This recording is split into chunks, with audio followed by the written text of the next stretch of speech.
The Duke of Ravenhurst seized Charlotte by the elbow before she could finish her curtsy, and walked her straight toward the stallion that had broken 3 grooms since Easter. She did not pull away. She did not speak. She let him march her across the gravel of the upper yard, past the open mouths of the dairymaids, past the head groom's frozen hand on a halter rope, past the wide blue eyes of the boy who was supposed to be sweeping. The skirt of her plain grey dress was wet to the knee from the morning grass, and her white apron strings bore 3 stitched repairs.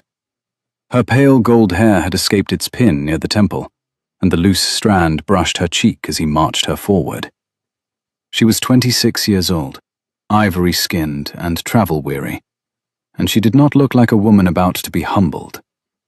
She looked like a woman calculating which fence she would clear first. Tempest rolled the white of one eye at them and laid his ears flat to his neck. He stood 17 hands at the shoulder, the deep glossy black of polished obsidian, with a star like a dropped lantern between his eyes. He had thrown the Duke's best rider at the Easter trials and broken the man's collarbone in 2 places. He had refused saddle, bridle, and farrier in any combination since. The head groom, Mr. Holloway, had spent the past 4 mornings trying to convince his lordship to sell the animal to a circus before he killed someone proper. "You will mount him," the Duke said. He had not yet released her elbow. "My lord." "You will mount him, Miss Merritt, and you will hold your seat for 1 full circuit of the yard, and at the end of that circuit you will dismount, and you will tell every soul on this estate that the wisdom of stable boys is no concern of housemaids. Do you understand?" It was not a question. Charlotte Merritt looked up at him. Theodore Kane, 8th Duke of Ravenhurst, was 28 years old and had the height and breadth of a man who had spent 2 seasons hunting in the Highlands and the rest of his time outdoors with horses. His coat was a deep indigo wool, his cravat the color of cream, and his hair the dark, warm brown of a chestnut soaked in tea. He had a jaw a sculptor would have argued over. He had the kind of grey eyes that looked clear from a distance and went storm-coloured when he was angry, which he had been since approximately 7 o'clock that morning, when his steward had reported overhearing a kitchen maid telling a stable boy that the colt called Hercules had a throat infection coming on and ought not be worked. The colt called Hercules had developed a throat infection by noon. The Duke had not slept all night.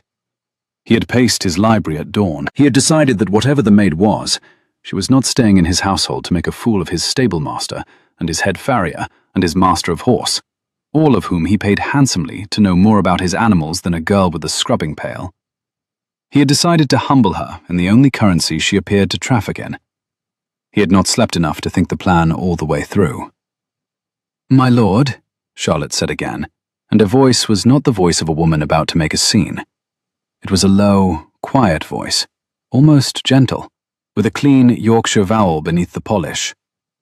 "If I mount him in this skirt, I will tear it, and the housekeeper will dock my wages." "I will pay for the skirt." "Then I shall require a leg up, my lord. The stallion is too tall for me to spring." He stared at her. He had been prepared for tears, fainting, a flat refusal. He had even, somewhere underneath the anger, half hoped for a flat refusal. He had not been prepared for practical questions. He found that he had nothing in his mouth that could be released as a sentence, and so he set both his hands at her waist and lifted her, and her hands closed on the stallion's mane as she settled astride. She did not arrange her skirts. She did not adjust her grip. She did not reach for the reins, which were dangling unattached from a snaffle that had not yet been buckled.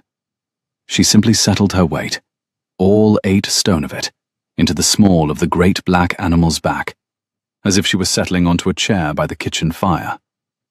She breathed out once, slowly, through her nose. Tempest's ears came forward. The dairymaids made a small, soft sound, none of them aware of having made it. Charlotte leaned, almost imperceptibly, towards his right shoulder. The stallion turned.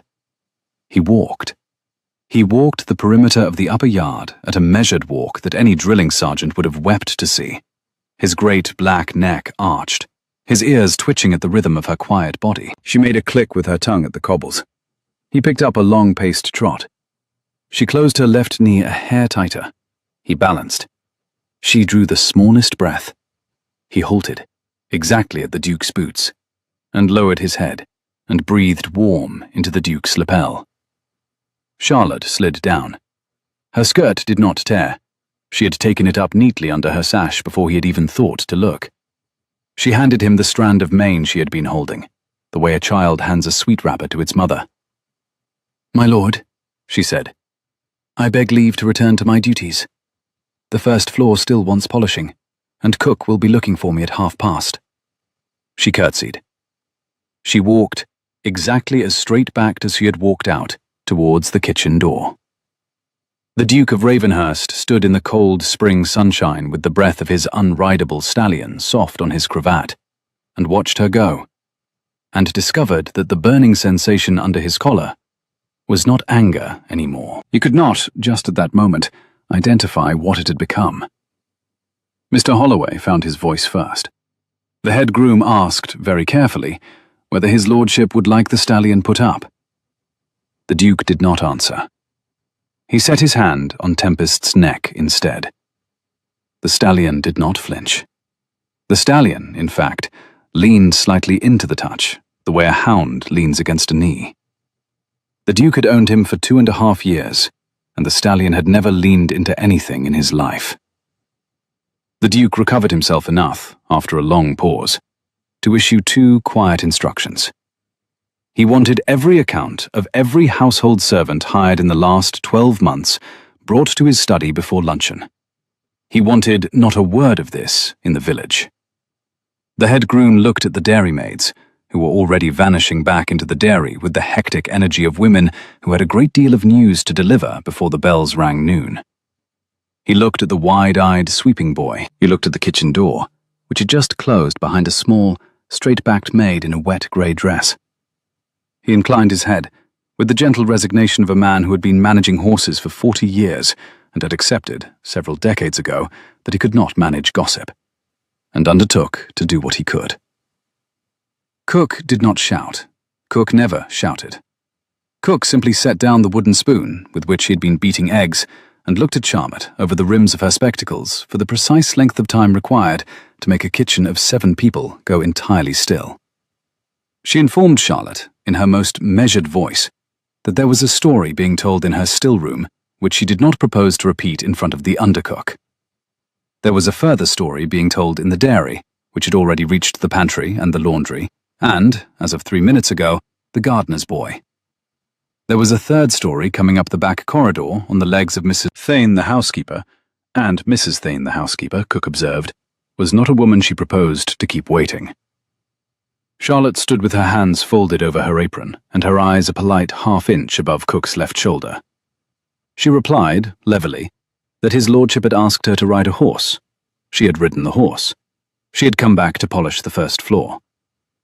Cook, who had buried 2 husbands and a son, and had run a kitchen in every great house between Carlisle and York, looked at Charlotte for a long, quiet second. "Polish the first floor, Miss Merritt," she said at last. "Begin in the long gallery. Do not, under any circumstances, walk past the open door of his lordship's study. There will be a hot dinner waiting at 4. And Charlotte—" Cook paused over the eggs, and the kitchen paused with her. "Whoever you were before you came here is no business of mine. Polish well." Charlotte allowed herself, for the first time that morning, a small private pulse of feeling somewhere behind her sternum. She inclined her head. She fetched the beeswax and the soft cloths and the long-handled brush from the still-room cupboard, and she went up the back stairs to polish the long gallery, and she did not allow her hands to tremble even when she was alone. The long gallery at Ravenhurst was 140 feet long. It ran the length of the south wing and held the family portraits and a yellowing parquet floor that smelled, when warmed by the spring sun through the tall sash windows, exactly the way she had smelled childhood. Beeswax, dust, lavender from the linen press across the corridor, and the faint mineral cool of stone behind the wainscot. She knelt at the south end. She set out her cloths. She began at the skirting and worked her way up. The morning light fell in long, lemon-colored rectangles across the floor and broke against the ankles of the gentlemen in the portraits, who watched her without comment. Some of them, she thought, would have been displeased to see a maid in this gallery polishing badly. None of them, she suspected, had ever met a maid in this gallery polishing well. She did not yet know that the Duke of Ravenhurst was, at that moment, watching her cross the inner court from the window of his study, and that he had set down a glass of brandy he had not poured for himself, and that he had been standing at that window for the past 40 minutes, with an expression on his face that his valet, who had brought him a fresh cravat at 2:20 and had withdrawn, unnoticed, had decided not to disturb. He summoned her at 3 in the afternoon. She came in her plain grey, her apron freshly tied, the smell of beeswax under her nails. The study was high-ceilinged and lined with horse paintings, stubs at the south wall, a marshal hunter over the mantel, a small unsigned watercolour above the desk that she recognized at once and chose not to look at twice. There was a fire, there was a tea tray, there was a single chair set on her side of the great mahogany desk, which she did not sit in, because no maid sat in the presence of her master. The Duke did not ask her to sit. He had not yet decided whether he wanted her on her feet or in his lap, and the second of those thoughts was a thought he had not asked permission of his own brain to have. He let her stand in the warm silence for a long moment before he spoke. The clock on the chimney-piece marked 3:30 with a small, flat strike. A coal shifted in the grate. Charlotte counted 4 breaths in the careful, slow rhythm she had practiced 6 years ago, on the morning she had stood for the first time in front of the house steward at her first place of service, and had answered every question without permitting her face to give him anything. He asked her, eventually, whose daughter she was. She answered that she was the daughter of a Yorkshire schoolmaster who had passed when she was 12. He asked after her mother. She answered that her mother had been the schoolmaster's wife and had not survived him by long. He asked where she had spent the intervening years. She answered that she had been in service, my lord. All of them. He waited. She did not elaborate. He had been in 3 parliaments, owned 11,000 acres, and had sat across from a French diplomat for 90 minutes during the closing of a treaty. He had never, in his life, encountered a silence as polite and as immovable as Charlotte Merritt standing on the other side of his desk, with her hands folded and her eyes trained at the 3rd button of his waistcoat. He observed, after a small pause, that she rode. She agreed that she did. He observed that she had ridden very well. She agreed, with a quiet courtesy that gave him nothing to push against, that her father had kept a small mare for the village, and that she had exercised her on the lanes. He set his pen down. He told her, dryly, that Tempest was not a small village mare. No, my lord. He is a Godolphin descendant on the dam side, and a Darley on the sire, of 15 3/4, and he has not been gelded because his lordship has been holding him at stud. Her voice did not change.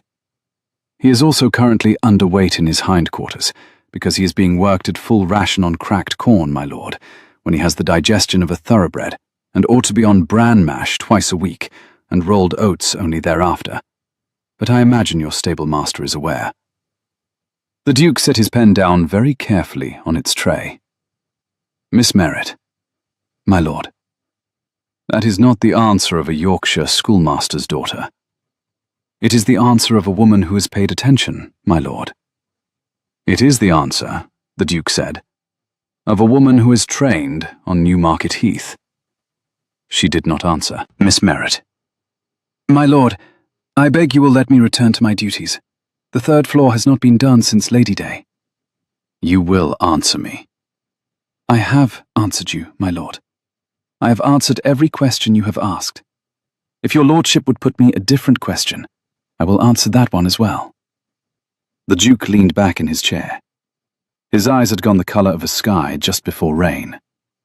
He had, in the past 2 hours, sent for the household ledger, the housekeeper's references file, and his own steward. And he had read that one Charlotte Merritt had been engaged at Ravenhurst 11 months ago, on the personal recommendation of a milliner in York. The milliner had said only that the girl was honest, dexterous, and prepared to work for a half-wage with no afternoons. "You will," he said. "Do me the courtesy of not pretending to me that you are an ordinary maid." She lifted her eyes for the first time. They were grey, the clear, level grey of a winter sky over a stone wall, and they met his without flinching. "I am extraordinarily a maid, my lord," she said. "I am a maid extraordinarily well. If you find that intolerable, I will collect my character, and I will be on the carrier's cart by morning." "That is not what I said." "It is what your lordship's tone said." A small, hot silence stood between them across the broad, polished mahogany. The Duke did not move. Charlotte did not move. The clock on the chimney-piece ticked through 20 seconds in which neither of them looked away. He was the first to lower his eyes, to the open ledger on his desk, to a name in the third column that he had been staring at for 20 minutes without absorbing. And he told her, at last, in a voice carefully empty of everything, that she might return to her duties.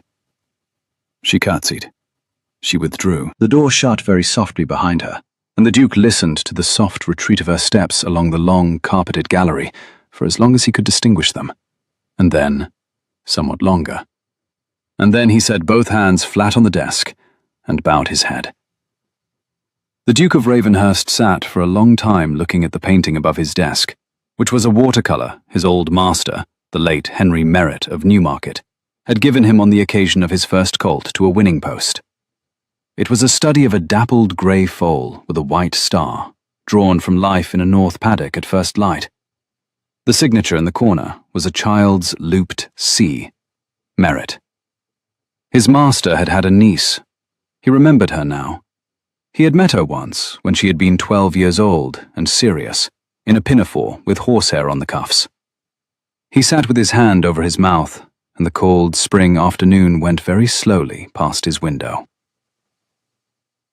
There was a child at Ravenhurst. She was Lady Beatrice Kane, 10 years old, the orphaned daughter of the Duke's late brother, and she had appointed herself to Charlotte's company within 14 hours of Charlotte's arrival the previous spring.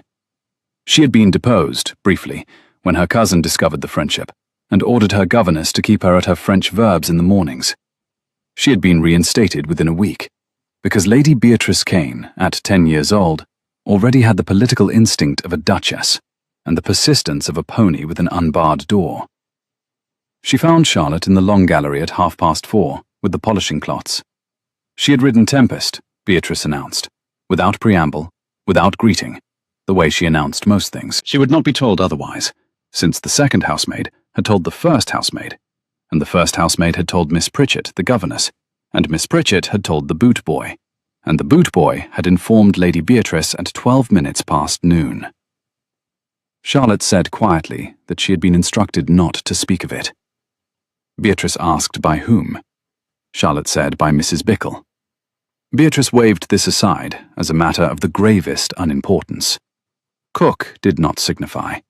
She, Beatrice, was the Duke's ward, and Charlotte was her friend, and Charlotte had done a great and historic thing, and she required to be told whether her cousin had been an ass about it. Charlotte set the cloth down. She knelt on the rug and tied Beatrice's left bootlace, which had been undone for some time and had been distressing her dignity considerably. "His lordship," she said carefully, "has been a duke about it." Beatrice translated this with the unsentimental clarity of a child, which meant an ass. She wished to know whether Charlotte had done it on purpose. She clarified before Charlotte could ask. Had she ridden the stallion on purpose, knowing that she would humiliate him in front of all his stablemen, and that he would be looking out of his window at 3 o'clock, thinking that he had behaved very poorly indeed? Charlotte tied the second lace. She straightened. Beatrice's face was small and serious and intelligent, and dirty in the particular places along the jaw that 10-year-olds favoured for getting dirty. She had ridden the stallion, Charlotte said, because she had been told to ride the stallion. She was paid by his lordship to do as she was told. Beatrice, untroubled by the metaphysics of the answer, observed that Charlotte was paid £8 a year and that her cousin could double it tomorrow. Charlotte agreed that he could. Beatrice asked, with the directness only 10-year-olds and very old men permitted themselves, whether Charlotte would let him. Charlotte gathered her cloths. She tucked one under her arm. She looked at the small, fierce child at her elbow, and felt, for the first time since Halford had ruined her uncle, and her name, and her future on the same Friday afternoon at Tattersall's 6 years ago, a small, uncomplicated wish. "Lady Beatrice," she said, "I will let your cousin do the things that make sense. I will not let him do the things that do not. I have learned the difference." Beatrice considered this. She nodded once, as a duchess would have done. Beatrice wished, of course, to be taught to ride Tempest. Charlotte refused. She enumerated her reasons gently as she walked to the next portrait. Tempest was not a horse for a child. She herself was not a riding mistress. If his lordship caught her at the lesson, he would dismiss her. And she had developed, over the past 11 months, a fondness for her £8 a year. Beatrice considered this. She would ask her cousin for a proper riding mistress then. Charlotte agreed that this was a very good plan. Beatrice added that she would ask after dinner, when he had had a glass of port and was in a better humour. Charlotte replied that this was strategically considered. "Merit?" "My lady." "He likes you, you know." Charlotte's hands closed on the polishing cloths. "Lady Beatrice, your cousin has not yet decided what he thinks of me. It would be improper of me to have an opinion in advance of his lordship's."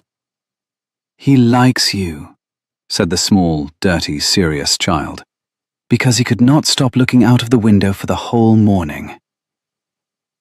She was in the stables at first light because she could not sleep. She had lain awake in the small, dim room above the kitchens that she shared with a chambermaid named Annie and a kitchen maid named Bess, listening to Annie's slow, regular breathing and the ticking of the iron bedstead and the small, wet ticking of an early rain on the slate above her head. She had thought of her uncle. She had thought of her own hands. She had thought of the Duke's hands at her waist, lifting her, and of how lightly he had done it, as though her weight had not surprised him. She had thought of his eyes going storm-coloured in the courtyard, and of his eyes immediately afterwards going still. She had thought of the colt called Hercules and his fevered nostrils. At 3 o'clock she had given up. At 3:15, she had pulled on her dress and her stockings and her boots in the dark, careful not to wake Annie, and she had taken the back stairs in her stockinged feet and put her boots on at the bottom. It was the kind of dawn the Yorkshire dales gave grudgingly in late April. A slow blue hush over the wet hay, a cold hush in the rafters, the smell of clean straw and warm bran, and the low, contented groan of a stall door working on its hinges. Somewhere in the high beams, a barn owl that had not yet retired turned its great pale face and watched her come in, and decided, after a private deliberation, that she did not signify. Charlotte was meant to be 3 floors away, polishing the morning room grate before cook came down at 5:30. She had, instead, walked down the back stairs in her grey dress and her oldest boots, and she had let herself in through the side door of the stable block, and she had gone to Hercules's stall, because the colt that had been brewing a throat infection yesterday morning would, by now, be running a hard fever. He was. She could hear it in his breathing before she saw him. The low, rasping pull and the small wet click at the back of the throat that meant an inflammation had passed from the ducts into the airway proper. She did not need to put her hand to him to know. She let herself in. The colt knew her. She had been quietly leaving him a half-handful of cooked linseed every other afternoon for a month on her way back from emptying the slop pail. He pressed his fevered nose into her shoulder and let her open his mouth, and his throat was as red as a coal, and his glands were the size of plums. She went to the medicine cupboard. It was unlocked, which she had known. She made up a steam, boiling water from the small stable forge stove, eucalyptus oil from a brown bottle, a fistful of dried thyme she had set by herself last September, and a dose of belladonna in 12 drops of brandy, because Hercules's pulse was running thready under his jaw. She covered him with a clean blanket. She set the bucket of steam under his nose and held a sack tented over his head and her own. She was crouched there, breathing in the eucalyptus and the warm horse and the wet straw, when a man's quiet voice spoke behind her in the stall door. "Miss Merritt." She did not jump. She finished what she was doing. She did not lift the sack until she had counted to 30, and Hercules's nostrils had stopped flaring. The Duke of Ravenhurst was in his shirt sleeves. She had never seen him in his shirt sleeves. He had clearly come straight from his own bed. His hair was uncombed. His cravat was nowhere to be seen. The linen of his shirt was open at the throat and had a fold across the breast that suggested he had pulled it on without troubling his valet. He had a glass of brandy in one hand, because he had not yet been able to face the morning sober, and a riding crop in the other, because he had been on his way to Tempest. He looked, Charlotte thought distantly, less like a duke and more like a man. He asked her, in a voice tightly held, what in God's name she was doing.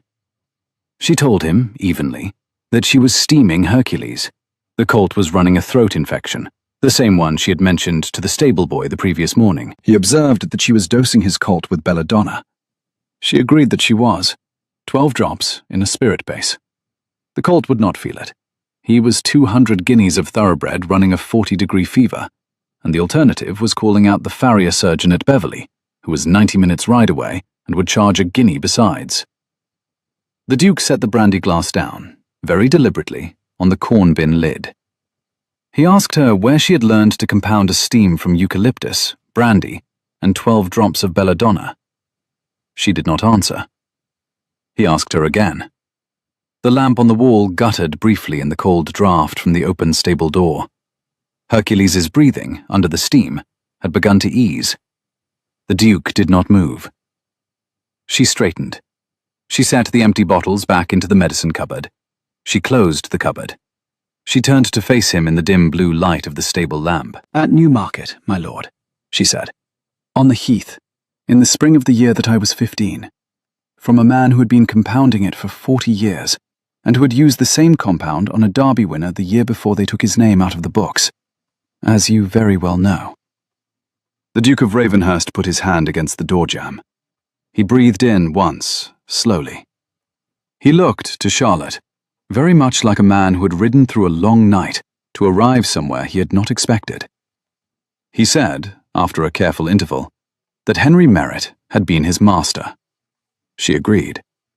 He said that Merritt had given him his first winner. She agreed again, and added, after a moment, that she had been there. He looked at her. She had been 12, she told him. She had poured the syllabub at the celebration dinner. He had spilled some on his father's good cravat, and her uncle had laughed. Her uncle had liked him. Her uncle had told her afterwards that the young cane boy had the right hands and the wrong friends, and that he would do well in life if he got rid of the friends. Charlotte. It was the first time he had used her given name. She felt it against her sternum. "My lord?" "Why are you scrubbing my floors?" "Because, my lord," she said very quietly, "the man who ruined my uncle is a friend of every great house between London and York, and I have learned that the only safe place for the niece of Henry Merritt is below the level at which men like him bother to look. I have been below that level for 6 years. I had 3 weeks left on my engagement at Ravenhurst. I would have been gone, and your lordship would have remained in ignorance of me, and I would have been in another county before Sir Lucian Halford rode through your gates next month for the spring meeting. Which he is, my lord, planning to do. I read his letter to your steward by accident in February, when I was emptying a wastebasket." The Duke closed his eyes.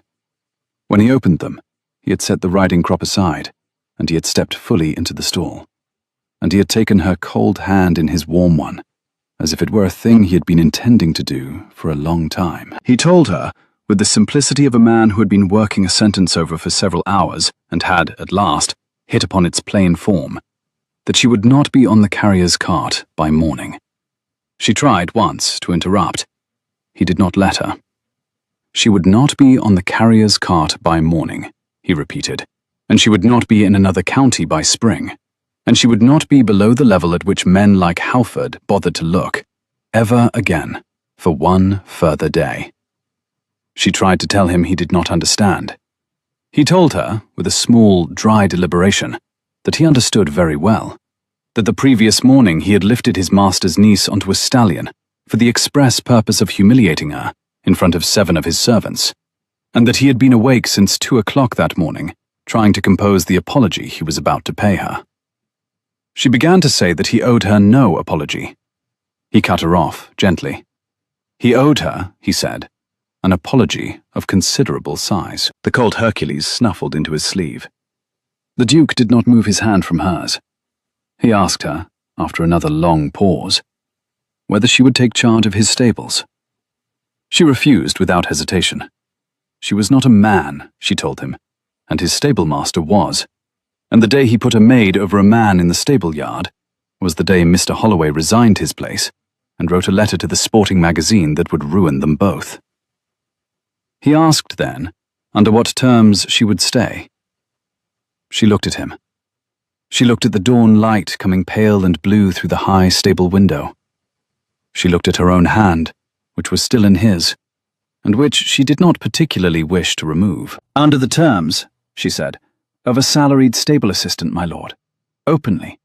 Not under Mr. Holloway, but beside him, and answerable only to your lordship. £25 a year. A small room of my own off the saddle store with a key. A condition of my engagement that I am not to be required to wear an apron, or to address Mr. Holloway as Sir, or to remove myself from the yard when a gentleman caller arrives. And one further condition, my lord, on which I will not yield." "Name it." "That, when Sir Lucian Halford arrives at your gate next month, you will not pretend you do not know who I am." He thought about it for the space of 2 breaths. Sir Lucian Halford, he answered, would be received by his butler, escorted to the morning room, made to wait 24 minutes while his lordship finished a letter, and then informed that the Duke of Ravenhurst's stable assistant, Miss Charlotte Merritt, niece of the late Henry Merritt of Newmarket, was unfortunately too busy with the spring foaling to attend upon him. He asked, with one eyebrow lifted half a hair, whether that would suit. She did not allow her smile. She nodded, the smallest nod a woman could nod, and answered, very quietly, that it would suit very well. She moved her things into the small room off the saddle store at noon. The room had been a tack cleaner's berth in the previous Duke's day, 12 feet by 9, with a single high window facing east over the inner court, and a narrow iron bed and a deal washstand and a small cracked pier glass on the far wall. The walls were whitewashed plaster that had gone slightly cream with age. The floor was scrubbed boards. The window had been left open all morning by Mr. Holloway's youngest stable boy, who had been dispatched to air it on the Duke's particular instructions, and the room smelled of saddle soap and old leather and clean wood and, faintly, of the lavender bag the boy had decided on his own initiative to set on the pillow. Charlotte had paused in the doorway when she first came in, with her uncle's valise in one hand and her mother's wooden box in the other, and she had looked at the lavender bag for several seconds before she had set down her things and walked across to the high window and leaned out, briefly, into the cool spring air, and laughed once, very quietly, into her own sleeve. There was almost nothing to move. A canvas valise that had once been her uncle's, a wooden box with a blue ribbon worn pale that had been her mother's, a bundle of letters she had not opened in 5 years, a worn pair of riding gloves wrapped in oiled cloth, a small leather-bound notebook with the looped C. Merritt on the inside cover, the pages closely written in pencil with diagrams of equine pasterns and feed proportions and case notes on respiratory complaints in 2-year-olds. The corners of the back pages dog-eared from 6 years of consultation in the dark by candle stub. A pair of stockings, darned at the heel. A clean apron she did not, on consideration, intend ever to put on again. Lady Beatrice helped. Lady Beatrice was not very useful at carrying, but she was extremely useful at moral support, and at talking the housekeeper into letting Charlotte have a second blanket from the linen press. "You look different, Merritt." "I look the same, my lady." "You are not in your apron." "I have been told that I do not have to be." "You are wearing an emerald shawl." "It belonged to my mother, my lady." Beatrice considered the small room with its narrow bed and its single window over the inner court, and its smell of saddle soap and warm leather. "It is a very small room, Merritt." "It is a very fine room, my lady. It has a key." "My cousin," Beatrice said, in the tone of a child considering a serious diplomatic question, "has had a box of books sent up from the library. He says he supposes you have been too long without a Stubbs, and he hopes you will accept the loan of his volumes." He had said it, Beatrice reported, to Pritchett. Pritchett had told the second footman. The second footman had told Cook. Cook had told her. Charlotte observed dryly that he had not, by the strictest accounting, said it to anyone, and that the entire household, nevertheless, knew. Beatrice agreed, in the satisfied tone of a child who had explained an obvious matter to a slightly slow adult. Charlotte set her uncle's valise on the foot of the bed. She set the notebook beside it. She set the leather gloves on top, where she could see them. The light from the high window was the cold, clear blue of an April afternoon, and it fell across the spines of the small box of books that the Duke had had carried up to her room. Stubbs, Marshall, Beringer on horsemanship, an old, much-thumbed copy of Bracken on equine veterinary medicine, and one volume she had not seen in 6 years. Her uncle's own privately printed Notes on the Conformation of the English Thoroughbred, the spine cracked from his own thumbing, the flyleaf inscribed in his own hand. To Theodore, who has the right hands. H.M., Newmarket, 1820. She sat down on the bed because her knees had stopped being reliable. Lady Beatrice climbed up beside her and took her hand. The child noticed, with the unsentimental observation of someone who had not yet learned that observations of this kind required tact, that Charlotte was crying. Charlotte said she was sitting. Beatrice corrected her, with the firm logic of 10 years old. She was sitting and her eyes were wet, which was crying. Charlotte amended her position. It was, she conceded, a sort of crying, but the sort that did not require attention. "My cousin," said Beatrice, "is not very good at saying he is sorry. He likes to send things instead. When he was sorry to me last Christmas, for forgetting my birthday, he sent a pony." Charlotte told her, gently, that books were quite enough. Beatrice was not finished. With the casual cruelty of a 10-year-old reporting reconnaissance, she added that her cousin had also told Mrs. Thane that Charlotte was to take her meals in the small dining room from now on, with him and Beatrice. Charlotte answered that she would be taking her meals in the servants' hall with the rest of the staff. Beatrice nodded. He had said she would say that. "He said," reported Beatrice, "that you would say it, and I was to tell you that he hoped, in time, you might consent to dine in the small dining room on Sundays, when the staff has its half-day, and that he understood the weeks in between." Charlotte set her hand over her mouth. Beatrice asked, with the air of a child raising a delicate matter of state, whether Charlotte was going to marry her cousin. Charlotte said no. Beatrice asked why. Charlotte considered the question with the seriousness it deserved, and answered, because he had not asked her, and because if he had asked her, she would have told him that he was an ass who lifted maids onto stallions, and because she had a great deal of dignity to recover before she would accept a proposal from any man whatever, and because she was not finished being a stable assistant yet. Lady Beatrice considered all of this with the gravity of a small judge. She nodded. Sundays, Beatrice declared firmly. Charlotte would come to dinner on Sundays. Charlotte agreed, on Sundays, that she would dine with her. Beatrice pronounced this satisfactory and slid down off the bed.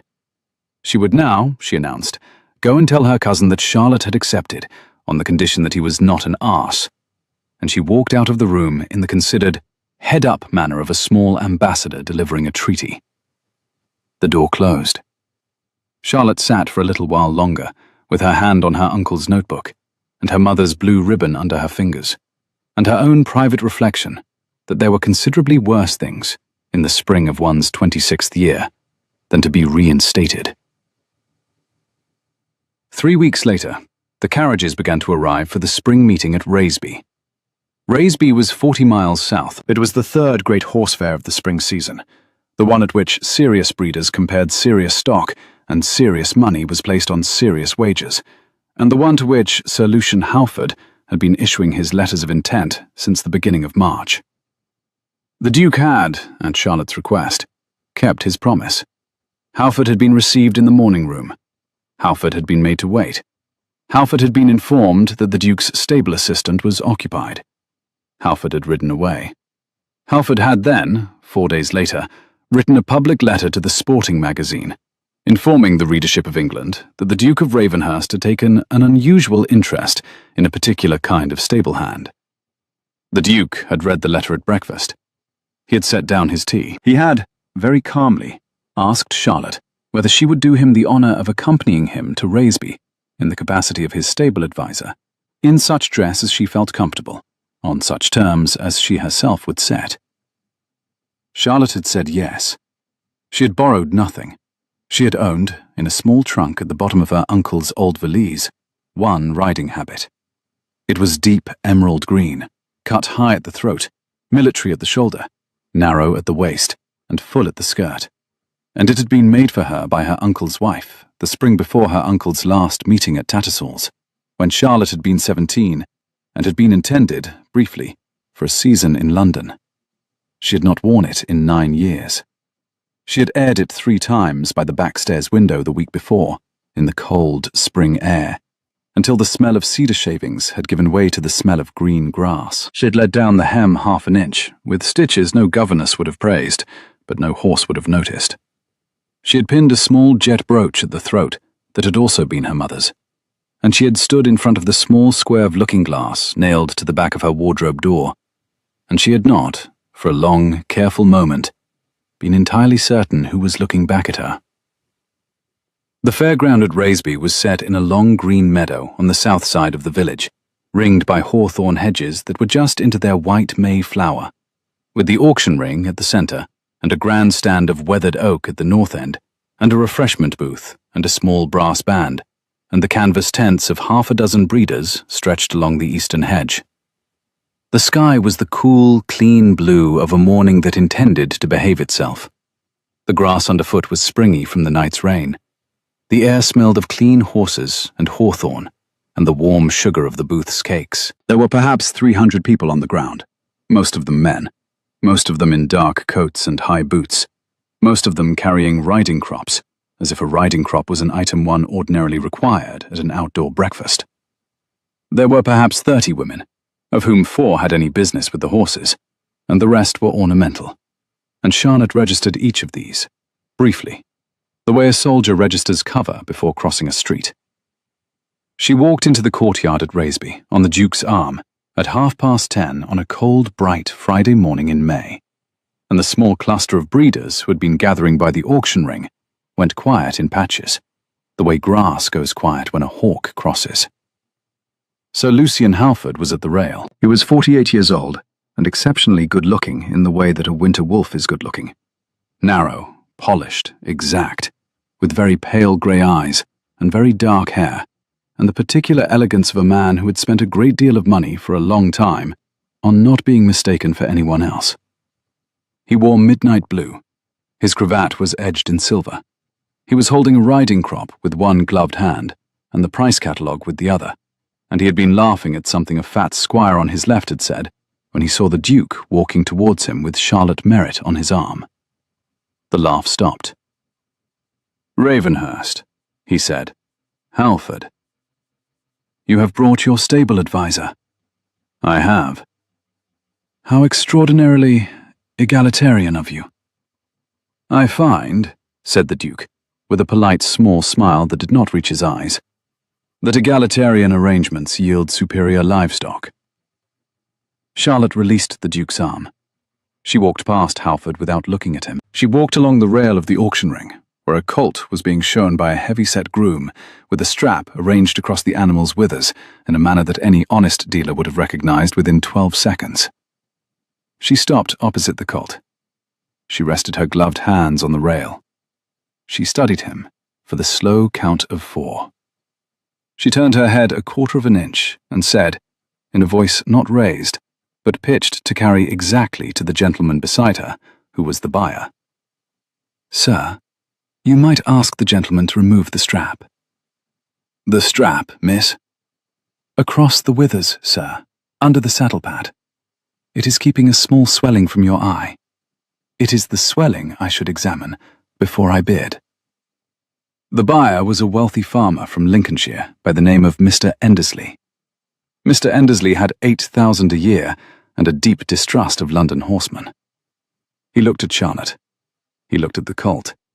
He looked at the heavy-set groom, whose ears had gone pink. He turned to the auctioneer. "Have the strap off, sir, if you please." "Sir Lucian's man, have the strap off, sir, or I do not bid." The strap came off. The swelling, which was the size of a hen's egg, was visible to every man within 20 feet of the rail. It was the kind of swelling that, in a 4-year-old, indicated a developing splint, which indicated a horse that would be lame inside the year. Mr. Endersley closed his catalogue. "I do not bid, sir." Mr. Endersley. "Good morning, sir." The colt was led away. The auction ring, which had been quietly noisy, was now quietly silent. Sir Lucian Halford had not moved from the rail.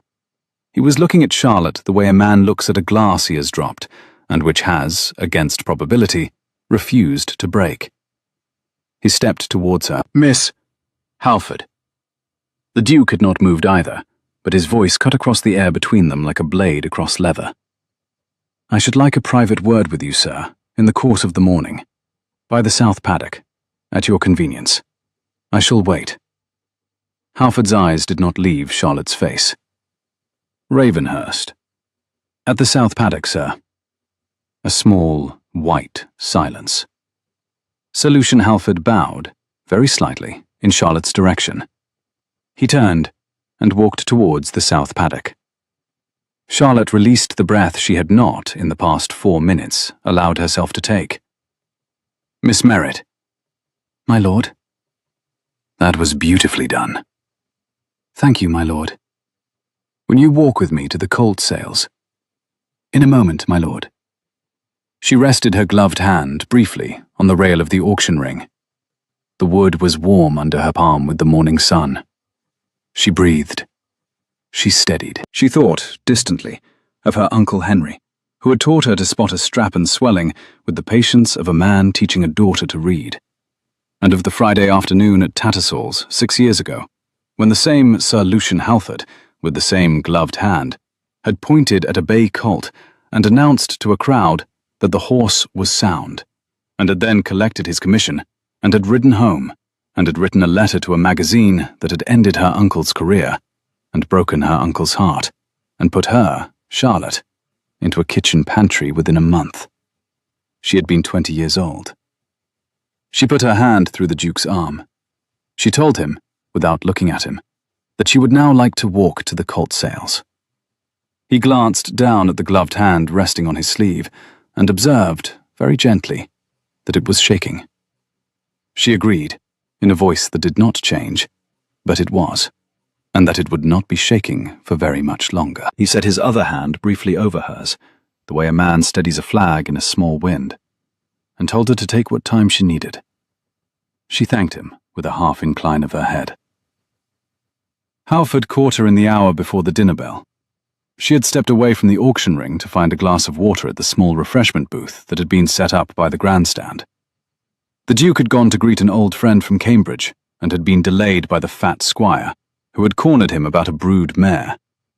Charlotte had gone alone, which in any ordinary year of her life had been her preferred condition, and she had taken the glass of water and turned, and Sir Lucian Halford had been standing 2 feet from her, with his pale eyes very level, and his gloved hand resting on the silver head of a walking cane. "Miss Merritt."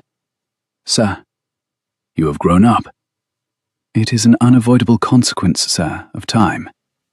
6 years. 6 years, sir." "You have grown up rather well." "Thank you, sir." He smiled. It was the smile of a man who had practiced it. "I do wonder, Miss Merritt, what your Duke would think of certain particulars of your uncle's last year." "He knows of them, sir." "Does he know all of them?" "All that there are, sir." "Are you certain?" "I am, sir." "I am not."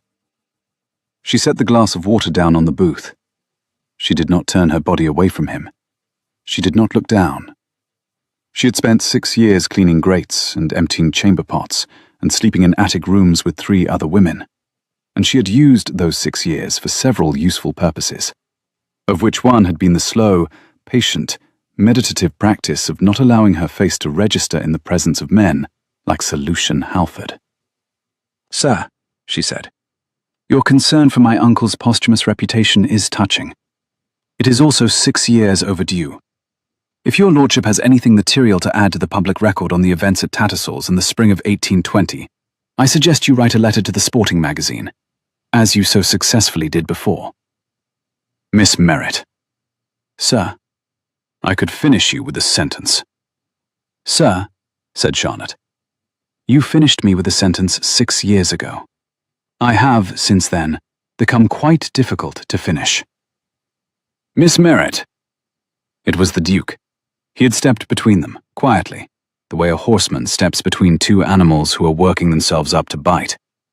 He was not raising his voice. He was not, in fact, even looking at Halford.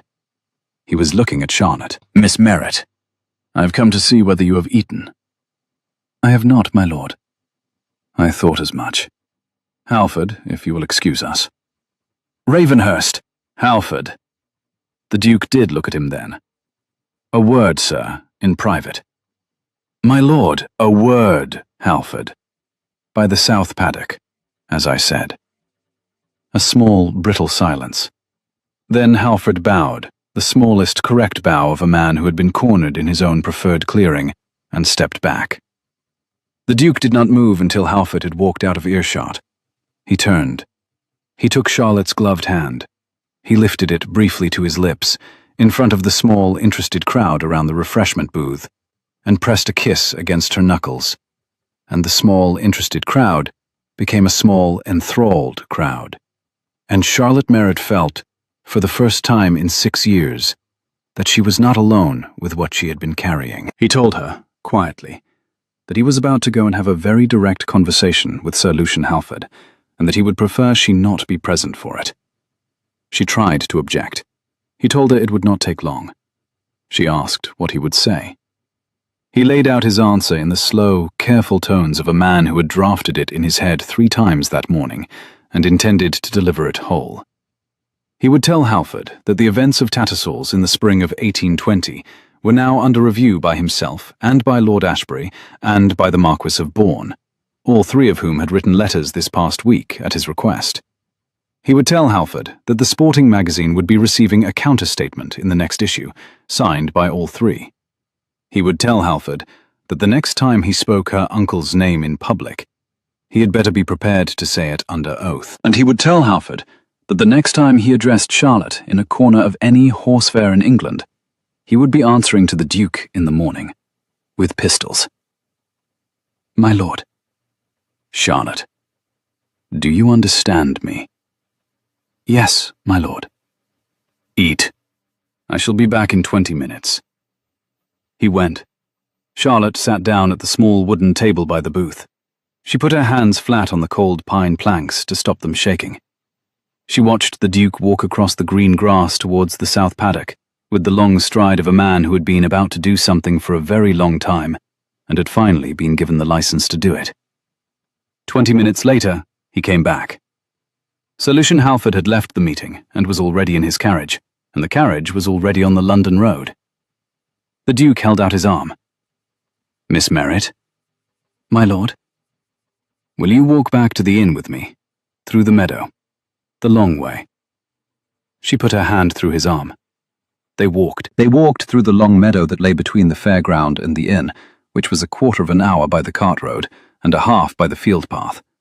And there was no one in it but a thrush in a hawthorn, and a pair of brown cattle, and the slanted yellow light of an English May afternoon.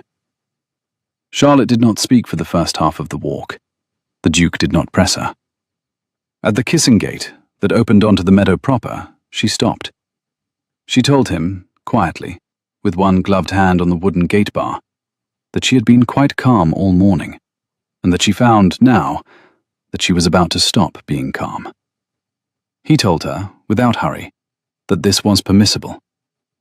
She said she would rather not be observed. He looked deliberately at the field, in which there was nothing observing them but a thrush in the white-flowered hawthorn, and informed her, with the same steady gentleness with which one might inform a horse that there was no need to shy at a passing leaf, that the thrush had poor opinions of all of them, and that its discretion could be relied upon. She laughed. It was the smallest laugh, and it was wet at the edges, and it was the first uncomplicated laugh she had laughed in his presence, and it broke the surface of her face open like a stone dropped into a still pond. She put her hand over her mouth. She turned her face away from him. The Duke set his hand on the small of her back, very gently, and did not move it. Charlotte. My lord, I shall be all right in a moment. Take what time you need. My lord, Take what time you need. She wept. Not for very long, not loudly.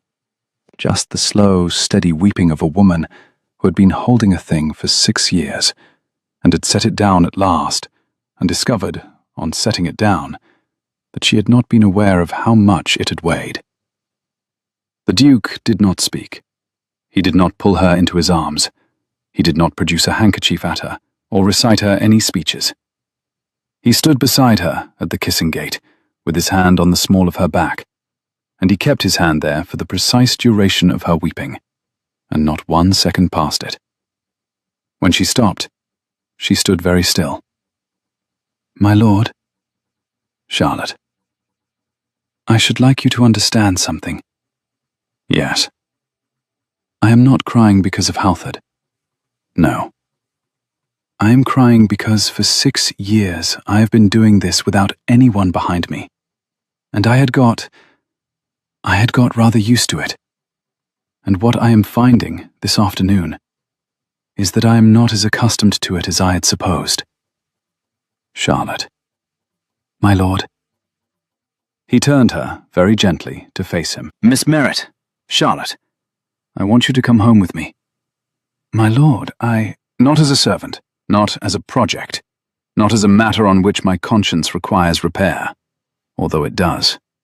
I would like you to come home with me as Charlotte, as yourself, as my master's niece, and as the woman who rode my unrideable stallion at first request, and as the woman who has just told Sir Lucian Halford that he is 6 years overdue, and as the woman whom I have not stopped looking at since the morning she laid the strand of mane in my hand and walked back to the kitchens. My lord, I am 30 seconds, Miss Merritt, from kissing you in this meadow. If you have any objection, this is the moment to raise it. She raised her face. The grey eyes met the storm-grey eyes. She thought, briefly, of her Uncle Henry, and of the wide blue April morning in the upper yard, and of the first laugh she had laughed in 6 years. And she said, My lord, I have no objection whatsoever. He kissed her at the kissing gate, in a meadow in May, with the thrush watching from the hawthorn. It was the kind of kiss that, in audiobooks, you would not need described. A kiss restrained, charged, careful, and complete. The kind a man gives a woman when he's been quite certain about her for several weeks, and has, that morning, killed a man's reputation on her behalf, and arrived punctual at the next thing. She set her gloved hands on his lapels. He set his on the small of her back, where he had been keeping them anyway. The thrush in the hawthorn approved. When he stopped, she said, My lord. He said, Theodore. She said, Theodore. He said, Charlotte, will you marry me? She said, Not in this meadow. Where then? At Ravenhurst, my lord, in the chapel, when the foaling is done, and Hercules has won at York, and my uncle's name is back in the magazine. And on certain conditions. Name them. That I shall publish a treatise, in my own name, on the training of 2-year-olds, before the year is out. Yes. That I shall keep my room off the saddle store, and a key to it, and that I shall be at liberty to retreat there for a half-hour any afternoon I please, without explanation. Yes. That my uncle's name shall be inscribed in the family chapel, alongside your own father's? Yes. That I shall be addressed by Mr. Holloway and by every man in the stables as Miss Merritt or Mrs. Kane or Your Grace, as the case may be, but never, in any combination, as Sir. Charlotte. And that, My lord. Theodore. Theodore. That, for at least the first year of our marriage, I shall be permitted to muck out a stall when I am cross with you, as an alternative to throwing things. The Duke of Ravenhurst, who was holding her by the small of her back in a meadow in May, with a thrush approving from a hawthorn, and a kissing gate at his elbow, and a horse fair in the distance, and the rest of his life ahead of him, began to laugh. He laughed for a long time. He laughed until he had to set his forehead briefly against her shoulder. Charlotte Merritt. Yes, my lord. I love you. I know, my lord. You will say it back in your own time. In my own time, my lord. And in the meantime? In the meantime, my lord, you will buy me a small dinner at the inn, because I have not yet eaten. Charlotte. Theodore. Yes, my lord. She laughed. She turned. They walked. It was September before she set it back. It was September because she would not be hurried, and because the foaling had run on through May, and because Hercules had to be brought back to fitness and run at York in July, and because the sporting magazine had taken until August to print the counterstatement, and because the chapel at Ravenhurst had wanted painting, and because Lady Beatrice had insisted on writing the order of service herself, and because Mrs. Bickle had refused to use any cake recipe but her own, and because the new understable assistant, formerly a kitchen maid, formerly Miss Charlotte Merritt, had been very busy indeed. She said it on the morning of her wedding. They were walking through the upper yard. There was a small brown foal in the paddock beside Tempest's box. Tempest was leaning over the half door, his great black neck stretched out, and Charlotte was passing him a rough wedge of carrot, and Theodore was watching her. And she turned, and she said, Theodore. Charlotte. I love you. I know. You are an arse. I know that as well. You lifted me onto a stallion in front of 7 people. I did.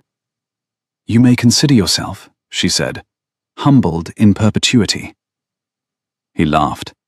Tempest crunched the carrot. The dappled foal in the paddock came up to her hand and nudged at her sleeve, and Charlotte Kane, who had been Charlotte Merritt, who had been the niece of Henry Merritt of Newmarket, who had been a kitchen maid at Ravenhurst 11 months ago, and who was at the present moment the new Duchess of Ravenhurst, set her warm hand against the bridge of her stallion's great black nose, and the bridge of his nose was warm in the September sun, and she looked at her Duke, and her Duke looked back, and somewhere in the dovecote, a thrush, possibly the same thrush, certainly a relative, sang 4 clear notes into the morning.